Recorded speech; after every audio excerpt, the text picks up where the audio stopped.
It seems a funny thing to say, but if you want to be a fiction writer, you should be good at writing. On its face, that may be the most obvious of all the obvious things I've said in this entire collection of lessons, and I've said some flagrantly obvious things, I know. Yet, I think this doesn't get said nearly enough to aspiring writers. Many, many, many aspiring writers out there can barely put together a passable sentence, let alone a good one. Let alone the occasional great sentence. And even rarer is the writer who can string great sentences together consistently.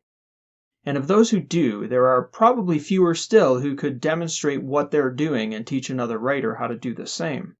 Now, I'm not about to claim that I'm the greatest sentence artist who has ever lived, far from it. And I'm certainly not even the foremost expert in the lessons I'll be conveying here on sentence construction. But I can hold my own, and I can teach you the basics of how you can learn to do the same. This, like any other aspect of writing fiction, is a skill that can, and should, be mastered by the aspiring writer. The words on the page are important. They are the currency that changes hands in the telepathic dance you and your reader are engaged in. And if you step on their toes with your clunky prose, well, they're just going to go looking for a younger, hotter partner who can actually salsa. Let's face it, your readers don't owe you anything, but you owe it to them to take them for a pleasurable spin. You lead, and you better get comfortable in that role if you're not already. Now, you might think that the subject of writing sentences is dry as hell and you'd rather be doing literally almost anything else. But if you really want to do this fiction writing thing, and you really want to do it well, you're going to want to stick around for the lessons in this section. I'm going to show you how you can start on the path toward becoming a master of sentences. If you're anything like I was for the first few years I was writing seriously, you probably don't have a good sense for how you form your sentences. You, as a certain Oregonian sneaker company would say, just do it. And just doing it is fine as you're getting started. That's actually not a terrible analogy either, running. Why, anyone with 2 legs can get themselves a pair of fancy sneakers and go bombing down some trail into the woods, huffing and puffing and swinging their arms and legs about. And in the end, they'll get a damn good workout in, whether they're naturally hare fast or tortoise slow. But if you've ever had the chance to see a real foot race of any distance at virtually any level of competition, you'll notice something about the runners at the front of the pack. They glide. Smooth, efficient, controlled movement, practiced form, a calculated, calm rhythm about their stride. They do lots of exercises to perfect their form. They hone their craft with intention.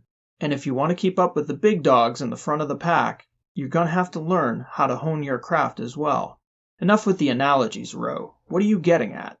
Okay, sentences, as I mentioned way back in the introduction to this whole crazy affair, are a combinatorial system. This means that you can create an infinite number of possible sentences using the fundamental underlying structural rules that govern sentence construction. And, as complex as that may sound, there are only a handful of different options the writer has when building a sentence. Yes, the words can certainly always change, and yes, you can choose to say literally anything. But there are only a finite number of grammatical ways you can form sentences, and we're going to look at all of those ways here. And with a little practice, you'll realize you're no longer struggling to figure out how to say what you want to say. You'll be a world champion marathoner of a sentence builder, just gliding along while all the weekend warriors behind you are staggering their way through 9-minute miles. Oh, sorry. I said enough with the analogies. Bad row. All right.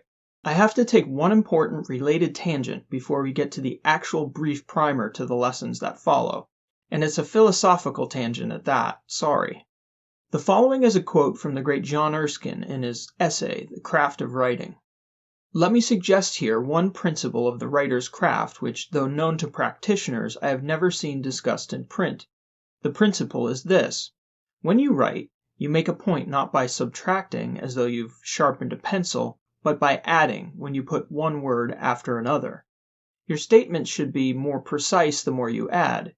If the result is otherwise, you've added the wrong thing, or you've added more than was needed. As with any philosophical matter, there are multiple schools.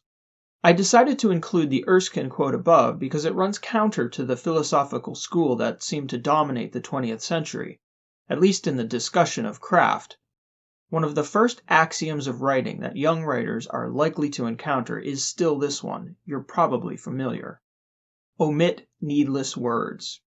That declaration comes from Strunk and White's Elements of Style, which is still handed out almost reflexively by writing instructors across the English-speaking and writing world. Like most other books on writing, it is full of rules and edicts that outline the style preferences of the authors rather than dealing with the universal challenges of writing. By that I mean this: needless is a subjective term. There's an epic scene in Milos Forman's 1984 film adaptation of Peter Shaffer's Tony Award-winning play Amadeus, and this philosophical conundrum always reminds me of it. In the scene, Mozart has just brought down the house with his new opera, and while the emperor is congratulating him on his stunning achievement, he hedges a little by saying that, occasionally, it seems to have, how shall one say, too many notes.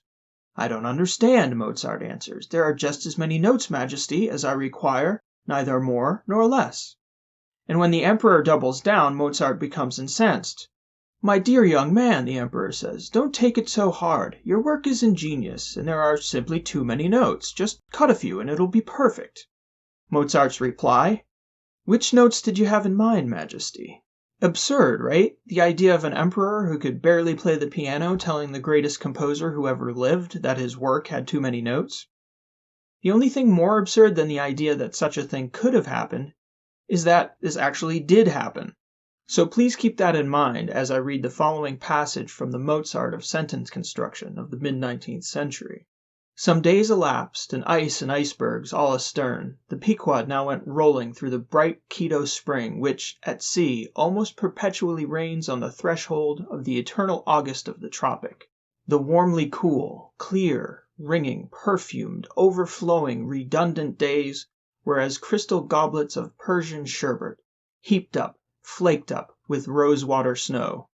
The starred and stately nights seemed haughty dames in jeweled velvets, nursing at home in lonely pride the memory of their absent conquering earls, the golden-helmeted suns. For sleeping man, 'twas hard to choose between such winsome days and such seducing nights. But all the witcheries of that unwaning weather did not merely lend new spells and potencies to the outward world. Inward they turned upon the soul, especially when the still mild hours of eve came on. Then memory shot her crystals as the clear-iced most forms of noiseless twilights, and all these subtle agencies, more and more they wrought on Ahab's texture. So, Emperor Strunk, which words should Melville have omitted? Surely some of them are needless in such a flourishing passage of prose. If Melville hadn't predated him and had taken Strunk's writing advice literally, the passage might have read something like this. After many days, the Pequod approached the equator where the weather was perpetually warm and perfect for sleeping. This bothered Ahab. Now, you may very well prefer the Strunk version. That's fine. In that case, you'd be reading a totally different book, with a narrator who has a completely different personality, which highlights the point I'm trying to make. Different stories demand different styles, and different writers use different styles. So what does that have to do with the philosophy of sentence composition, you're probably asking at this point? Much of what we'll be discussing here has to do with style. Style is a subjective matter.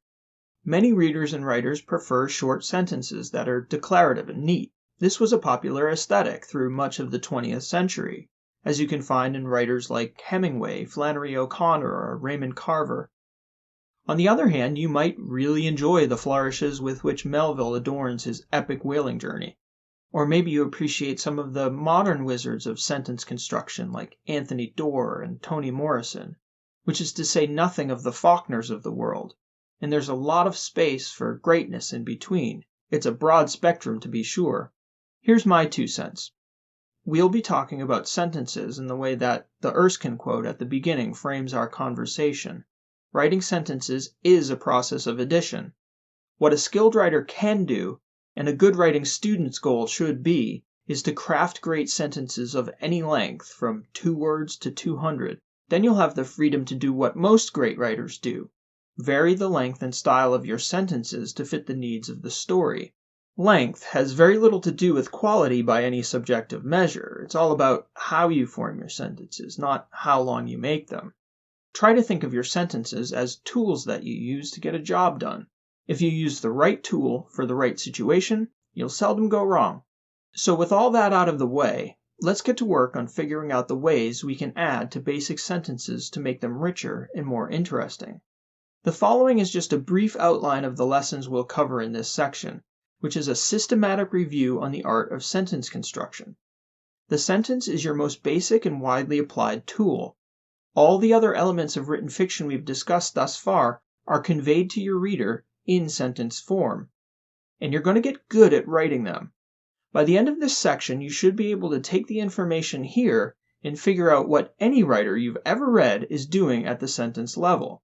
If you don't understand the following brief primer in full, fear not. There'll be a lesson on each of these points to follow that should clear things up. I'm not going to get any more rudimentary than to convey that we'll start by talking about the base clause, which consists of a subject and a predicate, and most times a modifier or two.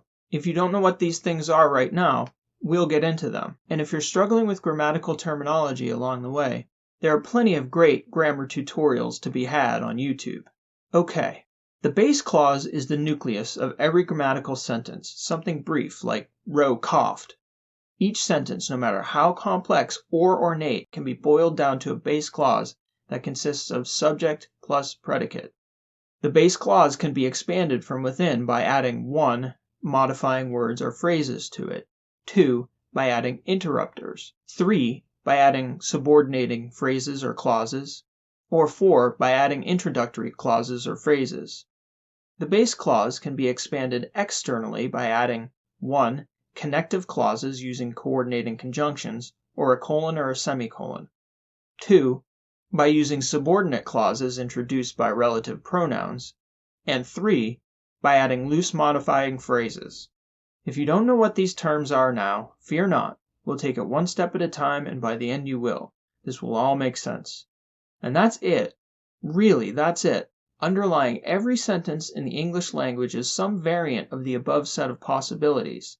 The combination of different choices in modifying the base clause produces all the intricate variation that makes Hemingway Hemingway, Faulkner Faulkner, and you, you.